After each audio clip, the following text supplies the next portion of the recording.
The crystal champagne flutes clinked as my stepmother, Diana, offered her third toast of the evening. "To my darling husband's retirement," she announced, her designer gown shimmering under the ballroom lights, "and to selling this tired old company for something more exciting." I saw my father's face subtly register disappointment, though he masked it with a strained smile. Chen Manufacturing had been his life's work, built from the ground up over 3 decades. Now, at his own retirement party, he was watching his wife of 5 years orchestrate its dismantling. But Diana wasn't finished. Her eyes, glittering with malice, found me across the room. "Of course, some people thought they'd inherit this company," she declared loudly, ensuring everyone heard. "Poor little Alexandra, thinking Daddy would hand over a multi-million-dollar business to someone who can't even maintain a relationship longer than 6 months." A heavy silence fell over the room. Board members shifted uncomfortably, others feigning interest in their drinks. My father remained silent, his gaze fixed on his shoes, his typical response. "It's for the best, really," Diana continued, her voice dripping with the false sympathy. "Running a company requires maturity, experience, a proper family image," she added, patting her perfectly flat stomach, a pointed reminder of her recent pregnancy announcement, intended to present my father with a real air. My cheeks burned, but I maintained a neutral expression, allowing her her moment. She had no idea what was coming. "Would you like to say something, Alexandra?" Diana asked sweetly. "Perhaps congratulate your father on his retirement and his wise decision regarding the company's future?" I rose slowly, smoothing my black blazer. At 28, I was young for a CFO, but I'd earned my position. Diana, however, was oblivious. She considered me just another mid-level manager, tolerated out of my father's guilt over my mother's death. "Actually," I said, my voice clear and steady, "I do have something to say." Diana's smirk widened. She likely anticipated tears, pleading a scene. Instead, I withdrew a thick envelope from my briefcase. 6 months ago, Chen Manufacturing underwent a quiet restructuring, unanimously approved by the board, I announced, addressing the room. My father transferred majority ownership to a new holding company. I glanced at several board members, who subtly nodded in confirmation. "The holding company is called NLW Enterprises," I continued, savoring Diana's growing confusion. "And NLW stands for Mary Louise Wong, my mother's name." Diana's champagne glass trembled slightly. "What are you talking about?" she demanded. I opened the envelope, laying documents on a nearby table. "These papers demonstrate that I own 67% of Chen Manufacturing through NLW Enterprises. My father retains 30%, and the remaining 3% is distributed among key employees." Chaos erupted. Diana lunged for the papers, her expensive manicure scratching at the legal documents as if to erase them. "This is impossible," she shrieked. "James, tell her this is impossible." But my father was smiling, a genuine smile, the first I'd seen in years. "It's all perfectly legal, Diana," he said quietly. "Alexandra earned this. She's practically run the company for the past 2 years while I've been distracted." He looked at me apologetically. But, Diana sputtered, her face reddening alarmingly beneath her makeup. "We have plans. The Hamptons house, the yacht club membership." "Speaking of plans," I said, producing another document. "As majority owner, I've been reviewing company expenses, including the rather generous consulting fees paid to your brother's fictitious marketing firm and the business trips that always seem to end up at luxury spas." Diana went pale. "You wouldn't dare." "I already have," I replied. "The board has approved a full audit. The police are quite interested in some of your creative accounting practices you and your brother arranged." I looked at my father. "James, Diana's targeting you. Are you going to let her do this?" My father straightened, the most erect I'd seen him since my mother's passing. "My late wife, Mary, helped me build this company," he stated firmly. She made me promise it would go to our daughter when the time was right. Alexandra has more than proven herself capable. And you, he shook his head sadly, addressing Diana, you proved yourself too, just not in the way you intended. Diana's meticulously constructed facade crumbled. Her designer purse fell open, spilling its contents across the floor, including a small USB drive I recognized, one missing from my father's office months ago, containing proprietary designs clearly intended for a competitor. Looking for a buyer for our trade secrets? I asked quietly, picking up the drive. That would explain all those lunches with our competitors. Diana's face contorted with rage. She raised her hand as if to strike me, but my father caught her wrist. Security will escort you out, I stated calmly. Your personal belongings will be shipped to you after they've been checked for any other company property.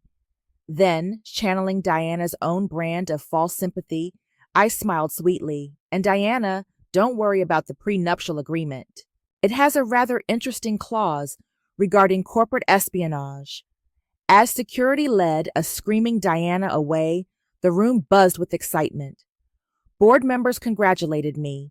Employees, long oppressed by Diana's reign, looked relieved and hopeful. My father pulled me into a tight embrace. I'm so sorry, Alex, he whispered. I've been such a fool. Your mother would be so proud of you. I returned the hug, inhaling the familiar scent of his aftershave. I know, Dad. I know. Our moment of reconciliation was interrupted by an urgent call. Diana's brother had been apprehended attempting to delete files from company servers. This felt like the prelude to a much larger storm. I touched my mother's wedding ring, worn on a chain around my neck. Ready for this, Dad? He squeezed my shoulder. Lead the way, CEO. As we headed for the elevator, I could still hear Diana's screams from the lobby, but I wasn't worried. I'd learned from the best, my mother's business acumen, my father's innovative spirit, and yes, even Diana's ruthless ambition, all had taught me invaluable lessons. Now it was time to demonstrate the fruits of that education. The morning after the retirement party, I arrived at Chin Manufacturing before sunrise. My father was already in his office, sifting through years of mementos. Couldn't sleep either, I offered, helping him pack a framed photo of him and Mom at the company's grand opening. Been thinking about your mother, he said softly. She always said you had her business instincts. She told me, watch out for that girl. She'll outshine us both someday. Before I could respond, my phone buzzed. It was Marcus, head of security. Miss Chen, we have a situation. Multiple unauthorized access attempts to our servers. And you need to see this.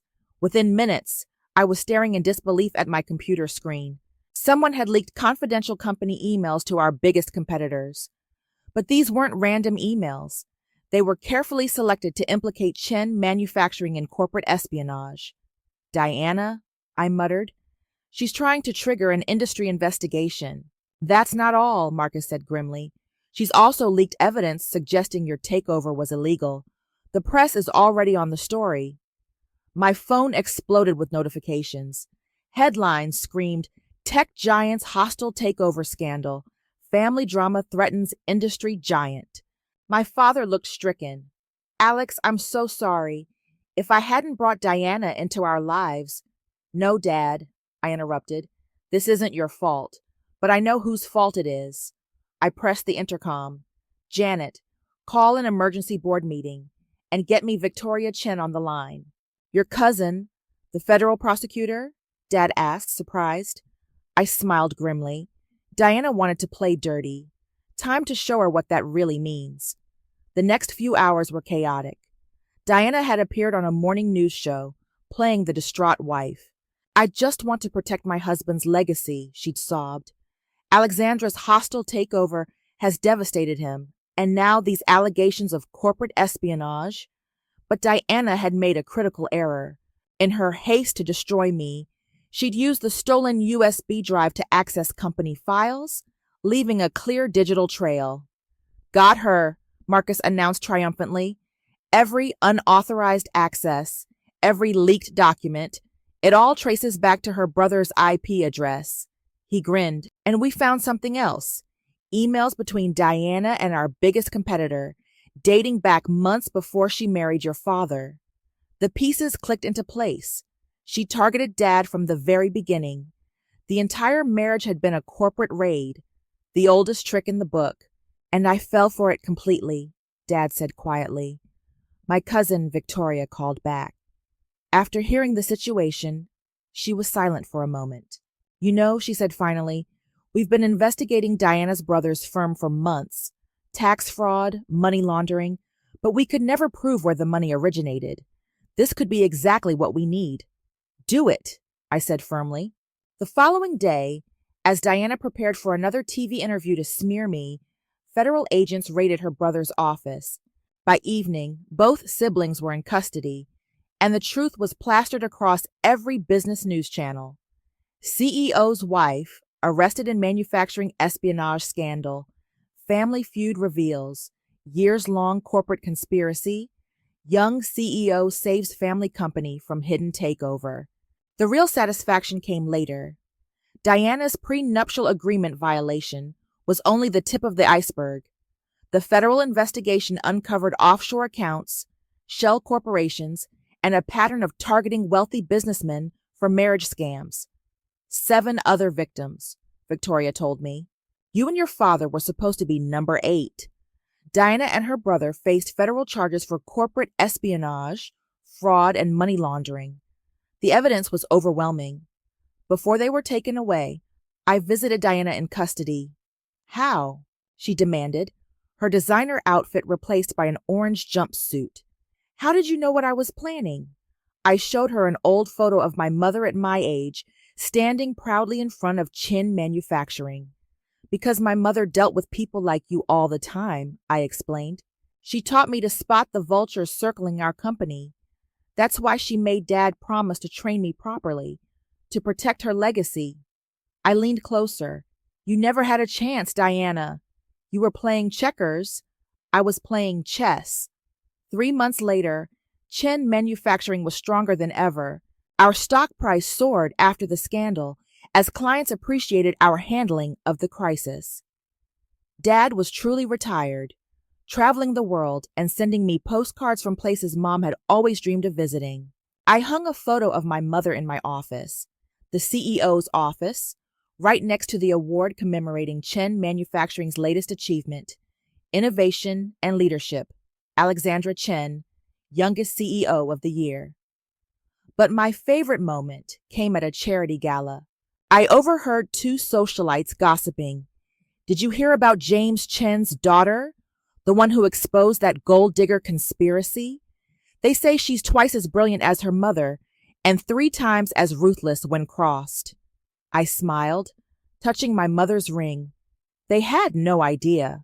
In business, as in life, the most effective revenge isn't retribution. It's building something so formidable that no one dares attempt its destruction again. Dad called that evening from Greece. Your mother would be so proud, he said, his voice thick with emotion, not just of the company, but of who you've become. Looking out over the city from my office window, I reflected on everything, the lessons learned, the losses suffered, the victories achieved. I learned from the best. I replied to Dad, both of you. That's what a true family legacy is.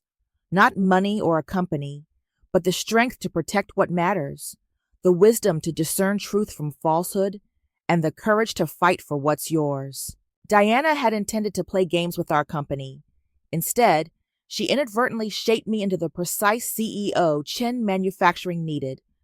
Someone who could identify a threat from miles away and neutralize it with a blend of grace and unwavering resolve, just as Mom would have done.